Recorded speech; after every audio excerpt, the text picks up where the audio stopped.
Viral video mobil patroli tabrak lari pengendara motor, pengemudi ternyata bukan anggota polisi.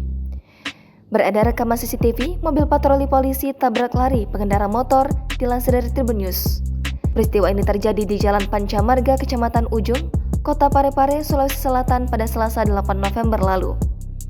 Dalam rekaman CCTV, terlihat mobil patroli melaju dari arah Tugu Pramuka dan pengendara motor datang dari arah Jalan Kasuari. Mobil patroli menabrak pengendara motor hingga terjatuh, lalu kabur.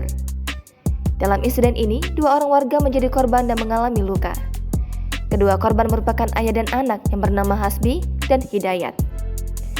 Setelah dilakukan proses pemeriksaan diketahui, mobil patroli tersebut milik Polda Gorontalo. Saat kejadian, mobil patroli ini sedang dalam perjalanan pendistribusian oleh pihak ekspedisi. Wakapolres Parepare, AKBP Andiko Wicaksono membenarkan hal ini. Terungkap jika mobil tersebut masih dalam penguasaan pihak ekspedisi dan sopirnya melakukan tabrak lari bukan anggota polisi. Polres Parepare telah mengamankan pengemudi yang melakukan tabrak lari.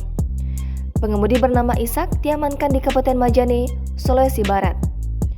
Dikutip dari tribunparepare.com, pengemudi mobil patroli yang melakukan tabrak lari telah dipertemukan dengan istri korban di Mapolres Parepare, Kecamatan Ujung pada Rabu 9 November lalu.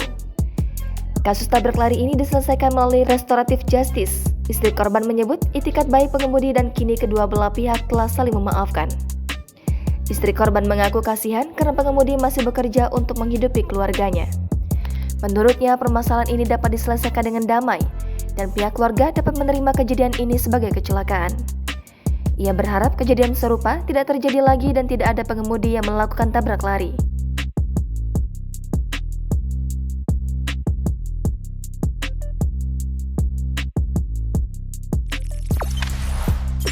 Jangan lupa subscribe, share, komen, dan like ya!